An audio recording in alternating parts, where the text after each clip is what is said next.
ہندو لڑکی اور مسلمان لڑکے کے عشق کی سچی کہانی۔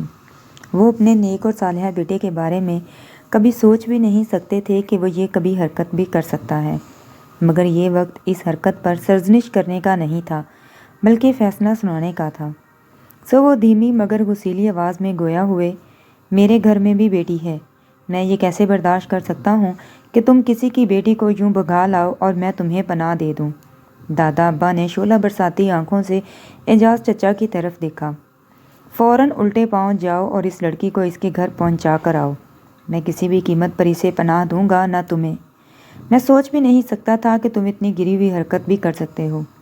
اعجاز چچا کا جھکا ہوا سر کچھ اور جھک گیا۔ دونوں بڑے بھائی پہلے ہی سر جھکائے باپ کے پیچھے کھڑے تھے۔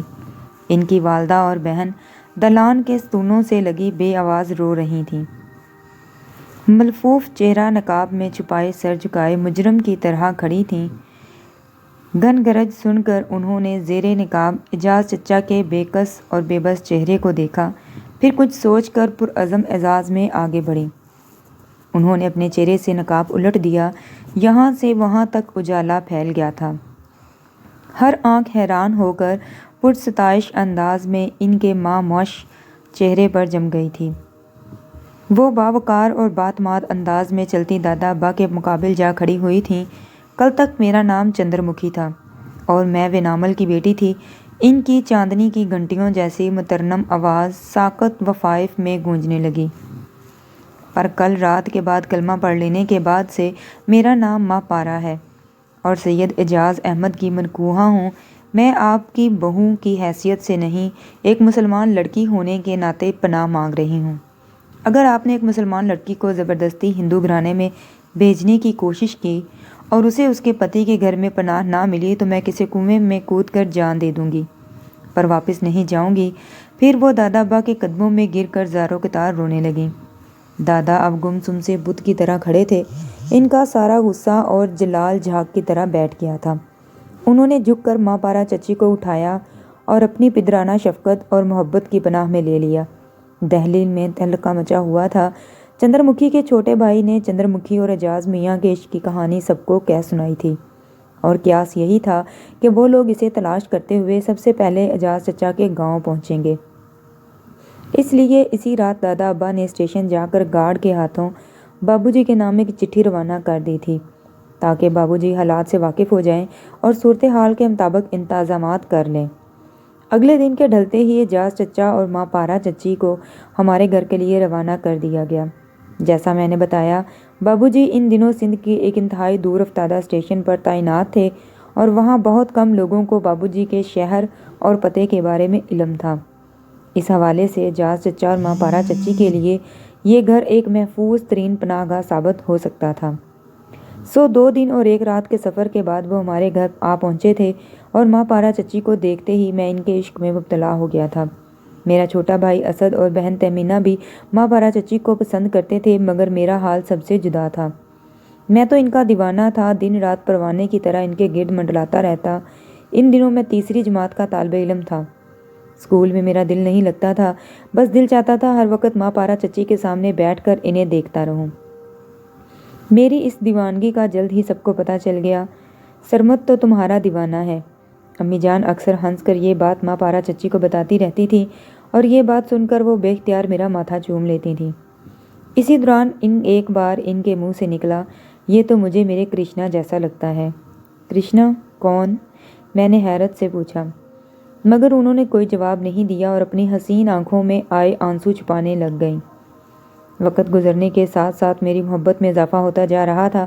میں اسکول سے آنے کے بعد تمام وقت سائے کی طرح ماں پارا چچی کے ساتھ لگا رہتا، اور رات کو کھانے کے بعد جب وہ اعجاز چچا کے ساتھ اپنے کمرے میں جا کر دروازہ بند کر لیتیں تو وہ وقت مجھ پر بہت اذیت ناک گزرتا۔ میرا بس چلتا تو میں ماں پارا چچی کو ان کے کمرے میں کبھی نہ جانے دیتا۔ ایک رات اعجاز چچا اور ماں پارا چچی کمرے میں جا چکے تھے اور ان کے کمرے کا دروازہ بند ہو چکا تھا۔ تب بابو جی داخلی دروازہ کھول کر گھر میں داخل ہوئے۔ انہوں نے خوشی سے لبریز آواز میں امی جان کو آواز دی، سرمد کی ماں، ذرا باہر آ کے دیکھو کون آیا ہے۔ امی جان دوپٹے سے ہاتھ پونچھتی باورچی خانے سے نکل کر دالان کی طرف لپکیں۔ سامنے بابو جی کے ساتھ ہماری نانی اور بلو خالہ موجود تھیں۔ ہائے اللہ، اماں جان آئی ہیں۔ امی جان خوشی سے چیختی ہوئی آگے بڑھیں اور اپنی والدہ سے لپٹ گئیں۔ بلو کیسی ہو چندا؟ ماں سے مل لینے کے بعد وہ اپنی چھوٹی چہیتی بہن بلقیس عرف بلو خالہ کی طرف متوجہ ہوئیں اور انہیں بھی پیار سے گلے لگا لیا۔ نہ کوئی خبر، نہ کوئی خط پتر، یہ اچانک کیسے آنا ہو گیا؟ امی جی کی خوشی دیدنی تھی، ان کی بانچیں کھلی جا رہی تھیں۔ وہ اپنی ماں اور بہن کو لیے بیٹھک میں چلی آئیں۔ تمہارے بھائی کا تبادلہ لاہور ہو گیا ہے، نانی نے کرسی پر بیٹھتے ہی ہمارے اکلوتے ماموں جان کے بارے میں اطلاع دی۔ سو ہم نے سوچا کہ لاہور جانے سے قبل ایک چکر تمہاری طرف کا لگا لیں۔ یہ تو آپ نے بہت اچھا کیا، امی خوش ہو کر بولی۔ اے لو، اس کمرے کا دروازہ اندر سے بند ہے، کوئی آیا ہوا ہے کیا؟ چند لمحوں کے بعد اعجاز چچا کے کمرے کے بند دروازے کی طرف دیکھ کر نانی نے پرتجسس لہجے میں پوچھا۔ ہاں، اعجاز میاں آئے ہوئے ہیں۔ بابو جی اپنے کمرے میں جانے کے لیے کھڑے ہوئے تھے، جاتے جاتے بولے، کچھ دن یہیں ٹھہریں گے۔ نانی کے چہرے پر رونق بکھر گئی۔ اعجاز میاں آئے ہوئے ہیں، یونیورسٹی کی چھٹیاں ہیں کیا؟ انہوں نے اشتیاق بھرے لہجے میں سوال کیا۔ اب یونیورسٹی کہاں؟ بابو جی کمرے سے جا چکے تھے، اس لیے امی جان نے دھیمی آواز اور رازدارانہ انداز میں بتایا۔ وہ تو یونیورسٹی چھوڑ چھاڑ کر آ گئے ہیں۔ ہیں؟ نانی جان حیران ہوئیں۔ کیا مطلب؟ بتاتی ہوں۔ پھر امی جان نے گول مول انداز میں کہا، بس وہ کچھ شادی وادی کا چکر تھا۔ اچھا؟ نانی کی دلچسپی میں اضافہ ہوا۔ اسی چکر میں تو ہم بھی آئے ہیں۔ نانی نے رازدارانہ انداز میں سرگوشی کی۔ میں نے تمہیں بلو کے لیے اپنی ساس سے بات کرنے کے لیے کہا تھا، تم نے بات کی؟ آپ تو بات کرنے کا کہہ رہی تھیں، امی جان کسمکا کر بولی۔ وہ تو شادی بھی کر لائے ہیں اور کمرے میں اپنی دلہن کے ساتھ موجود ہیں۔ نانی کی آنکھیں پھیل گئیں۔ ہمیں 2 پیسے کا خط تک جو نہ ڈالا، سمجھانے والے ایسے گئے گزرے ہوں گے۔ امی جان نے سارا قصہ نانی کے گوشے گزار کر دیا کہ کوئی شادی جیسی شادی تھوڑی ہوئی ہے، ہم تو اپنی بلو کے لیے سوچتے ہی رہ گئے۔ نانی نے کف افسوس ملتے ہوئے کہا، اور وہ دلہن بھی لے آئے، خود میری بھی یہی آرزو تھی۔ امی جان نے نانو کی خوشی کی خاطر معصوم صورت بنا کر کہا کہ میری بہن میرے دیور کی دلہن بنتی، مگر تقدیر کو منظور نہ تھا۔ اگلی صبح جب ماہ پارا چچی کمرے سے نکلی، ارے چندر مکھی تم؟ بلو خالہ نے حیرت سے انہیں دیکھا۔ ماہ پارا کی کزن ادھر دلی میں بلقیس خالہ کی کلاس فیلو تھی۔ نانی اعجاز چچا کی طرف متوجہ ہوئیں۔ ادھر دلی میں ہفتوں تہلکہ مچا رہا، کوئی مسلمان لڑکیوں کا کال پڑا تھا، اس کا بھائی کرشنا مفت میں جان سے گیا۔ ادھر اس چندر مکھی کا کچھ لگتا شام مراری ننگی تلوار لیے پھر رہا ہے۔ واہ خوب، شریف گھرانے کی ناک اونچی کی ہے تم نے۔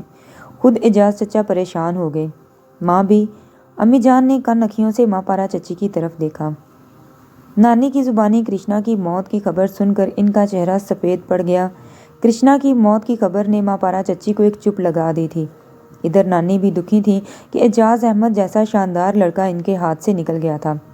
بلی دودھ پیے نہ پیے لڑکھا ضرور دے کہ مستاگ وہ رات رات دن اسی کوشش میں لگی رہتی تھیں کہ کسی طرح اعجاز چچا اور ماں پارا چچی کی اس شادی کو ناکام بنایا جائے اور لان تان کا کوئی موقع ہاتھ سے نہ جانے دیتی۔ انہیں اس بات کا بے حد صدمہ تھا کہ اعجاز ہاتھ سے نکل گیا، اب بلو کو اچھا لڑکا کیسے ملے گا؟ میری امی جان ایک اچھی فطرت کی خاتون تھیں، مگر اپنی ماں کے سکھائے میں آ کر جلد ہی وہ بھی ایک روایتی قسم کی جٹھانی بن گئیں، اور جب موقع ملتا بابو جی کے کان بھرتیں اور بابو جی اعجاز چچا پر بگڑتے۔ اچھی بھلی تعلیم چھوڑ کر کیا روگ پال لیا ہے کہ چوروں کی طرح چھپے بیٹھے ہو؟ اسی طرح بیٹھے بیٹھے کب تک گزارا ہوگا؟ بابو جی کی یہ بات کہنے سے پہلے ہی اعجاز چچا کو اس بات کا احساس ہو گیا تھا کہ یوں بیٹھے بیٹھے زیادہ عرصہ تک معاملہ نہیں چلے گا۔ ویسے بھی اس موقع کو اب کئی مہینے ہو چکے تھے، سو اعجاز چچا بھی کچھ کام کاج کے بارے میں سوچ رہے تھے۔ بھلا ادھوری تعلیم کے ساتھ اب کلرک کی کے علاوہ اور کیا کر سکتے ہو؟ بابو جی افسوس سے سر ہلاتے، گریجویشن کر لیتے تو کہیں افسری ملتی۔ نانی امی جان بابو جی سے کہی گئی ہر بات کا غصہ اعجاز چچا ماہ پارا چچی پر اتارتے تھے، اور وہ اپنی بڑی بڑی مخمور آنکھوں میں آنسو لیے خاموشی سے چچی کی طرف تکتے جاتیں۔ میری مت ماری گئی تھی جو میں تمہارے چکر میں پڑ گیا تھا۔ اب وہ یہ بات اکثر کہنے لگے تھے۔ تعلیم مکمل کر کے ڈھنگ سے نوکری کرتا، مقابلے کا امتحان پاس کر کے کہیں کلکٹر کمشنر لگتا، باپ دادا کا نام روشن کرتا، دھوم دھام سے شادی ہوتی۔ مجھے پتہ نہیں جانے کیسا عشق کا بخار چڑھ گیا تھا۔ تمہیں پچھتاتے دیکھ کر مجھے اپنی محبت پر افسوس ہوتا ہے۔ ایک بار ماں پارا چچی نے بھیگی پلکوں سے اعجاز چچا کو دیکھتے ہوئے کہا، میں اپنا سب کچھ چھوڑ کر تمہارے پیچھے چلی آئی، گھر بار، دین دھرم، عطا پتہ اور اپنے کرشنا، اس غریب نے تو میری خاطر اپنی جان کا بلیدان دے دیا، میں اسے بچا نہ سکی۔ ماں پارا چچی نے آنسو بھری آنکھوں سے کہا، تم بھی تو پچھتا رہی ہو۔ اعجاز چچا نے اجنبی نظروں سے ان کی طرف دیکھا، تم ساتھ ہو تو کسی بات کا پچھتاوا نہیں، انہوں نے آنسو پونچھ کر جواب دیا۔ مگر گزرتے وقت کا ہر لمحہ اعجاز چچا کی محبت کے فاصلوں میں تقسیم کرتا جا رہا تھا۔ نانی نے جانے کیا جادو کر دیا تھا کہ اعجاز چچا ماں پارا چچی کے چاند چہرے کو نظر انداز کر کے بلو خالہ کے تانے بانے میں الجھتے جا رہے تھے۔ بلو خالہ فطرتاً بہت اچھی تھیں، وہ نہیں چاہتی تھیں کہ اعجاز چچا ماں پارا چچی کو نظر انداز کر کے ان کی جانب ملتفت ہوں۔ شاید امی جان بھی یہ نہیں چاہتی تھیں، مگر سب نانی جان کی چال بازیوں کے سامنے بے بس تھے، اور ان تمام حالات کا حاصل یہ تھا کہ ماں پارا چچی کی عشق کی کشتی دن بدن طوفانوں میں گرتی جا رہی تھی۔ ان کا چاند سا چہرہ رفتہ رفتہ ماند پڑنے لگا تھا، ان کی ستارہ آنکھیں ہر دم آنسوؤں سے بھری رہتیں۔ مجھے کبھی نانی، کبھی اعجاز چچا اور اپنی پیاری امی جان پر غصہ آتا۔ مجھے ہر وہ شخص برا لگنے لگا جس کی وجہ سے ماں پارا چچی کا دل دکھتا۔ ان کی پلکوں سے ٹوٹ کر گرنے والا ہر موتی بھاری پتھر بن کر میرے دل پر گرتا، اور میرے دل کا بوجھ بڑھتا ہی جاتا۔ نانی 2 مہینے تک ہمارے گھر میں رہیں، اور ان 2 مہینوں میں اعجاز چچا اور ماں پارا چچی کے درمیان ایسا فاصلہ پیدا کر گئیں جو 2 صدیوں تک بھی نہیں پاٹا جا سکتا تھا۔ محبت کا ٹھاٹھے مارتا سمندر اتر چکا تھا، اب طوفانوں سے قبل والا سکوت طاری تھا۔ اعجاز چچا کے پچھتاوے کے نتیجے میں ماں پارا چچی سے بے التفاتی، لا تعلقی اور بے رخی میں اضافہ ہوتا جا رہا تھا۔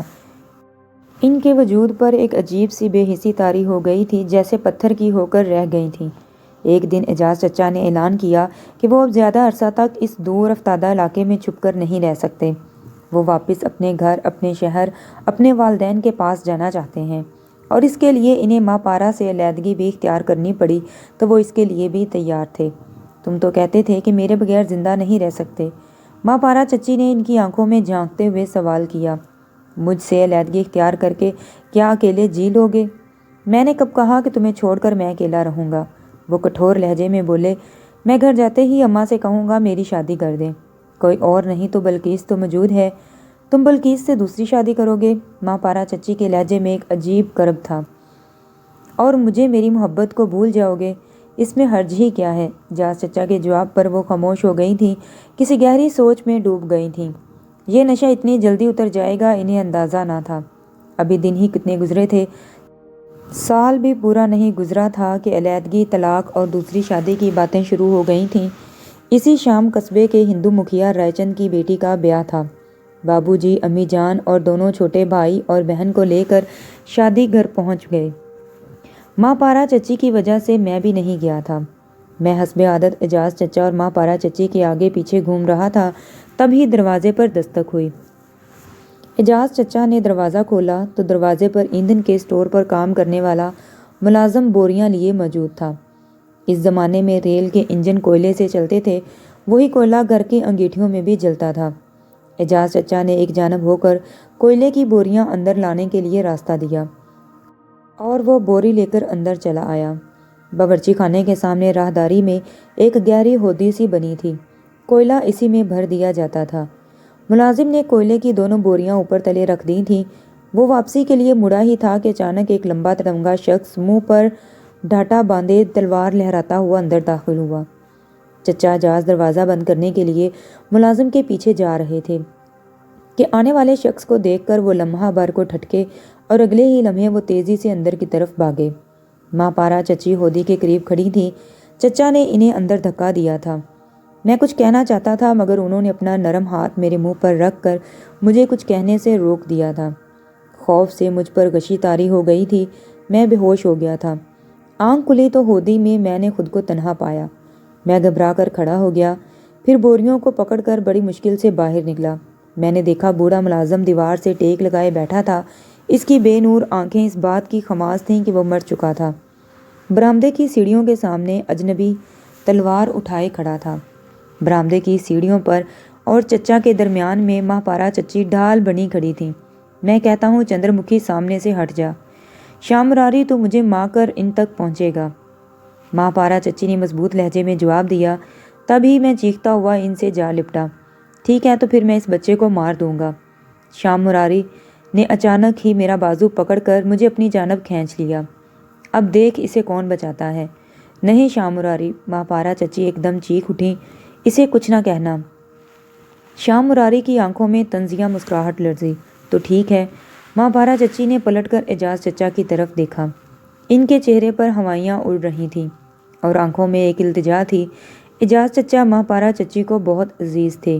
ان کی خاطر انہوں نے اپنا سب کچھ قربان کر دیا تھا، بلکہ اپنا بے حد پیارا اکلوتا بھائی کرشنا بھی شمار کر دیا تھا۔ اعجاز چچا کی تمام تر کج ادائیوں اور دل آزاریوں کے باوجود وہ آج بھی انہیں بے حد پیارے تھے۔ وہ ان کے محبوب اور دوسری جانب میں تھا، ایک 10 سال کا معصوم بچہ جس کی ہر سانس میں ان کی مہک رچی تھی، ہر دھڑکن میں ان کا نام موجود تھا۔ عمر کی اس منزل پر اس طرح کی محبت کو کوئی نام نہیں دیا جا سکتا۔ وہ محبت بس محبت تھی، عشق تھا یا دیوانہ پن، جو بھی تھا، مگر یہ سچ تھا کہ میں انہیں بے پناہ چاہتا تھا، اور آج مجھے پتہ چلا کہ وہ بھی مجھے چاہتی تھیں۔ اگر ایسا نہ ہوتا تو وہ میری خاطر اعجاز چچا کے سامنے سے ہٹ نہ جاتی۔ ماں پارا، اعجاز چچا نے بے یقین لہجے میں گھٹی گھٹی آواز میں انہیں پکارا۔ ایک بار میں نے تم پر اپنے کرشنا کو قربان کر چکی ہوں جازی، ماں پارا چچا نے زیر لب انہیں مخاطب کیا۔ شاید وہ غلطی تھی، مگر آج میں اس غلطی کو نہیں دہراؤں گی۔ میں اپنے کرشنا کو ایک بار پھر قربان نہیں کر سکتی۔ وہ آگے بڑھی اور شام مراری کے ہاتھ سے میرا ہاتھ چھڑا کر انہوں نے مجھے اپنے سینے میں چھپا لیا۔ انہوں نے اعجاز چچا کی خوفناک چیخ پر بھی پلٹ کر نہیں دیکھا تھا، بس مجھے سینے سے لگائے آنکھیں بند کیے کھڑی تھیں۔ اعجاز چچا کے سینے میں پیوست تلوار نکال کر ماں پارا چچی کی طرف بڑھا۔ میں تجھے لینے آیا ہوں چندر مکھی، ماں پارا چچی نے دھیمے لہجے میں جواب دیا۔ میں مسلمان ہو چکی ہوں شام مراری، میں اب تیرے کسی کام کی نہیں ہوں، ایک مسلمان کے بچے کی ماں بننے والی ہوں۔ تو اپنا انتقام لے چکا ہے اور شاید میرا بھی، اب تو واپس لوٹ جا۔ اور تیرے سامنے یہ جو عورت کھڑی ہے اس کا نام ماہ پارا ہے اور یہ اعجاز احمد کی بیوہ ہے۔ تیری چندر مکھی مر چکی ہے، البتہ تیرا مجھ پر یہ بڑا احسان ہے کہ تم نے مجھے میرا کرشنا لوٹا دیا ہے۔ اتنا کہہ کر ماں پارا چچی نے ایک بار پھر مجھے اپنی آغوش بڑی محبت میں سمیٹ لیا۔ شام مراری خالی خالی نظروں سے چند لمحوں تک انہیں دیکھتا رہا اور پھر اپنی تلوار اٹھائے دروازے سے باہر نکل گیا۔ جی تو دوستو، کہانی کیسی لگی مجھے کمنٹ سیکشن میں ضرور بتائیں۔ ویڈیو اچھی لگی ہو تو میرے چینل کو سبسکرائب کریں، ویڈیو کو لائک کریں، شیئر کریں، دعا میں مجھے یاد رکھیں۔ ملتے ہیں پھر ایک نئی ایسی ہی سبق آموز کہانی کے ساتھ، تب تک کے لیے اللہ حافظ۔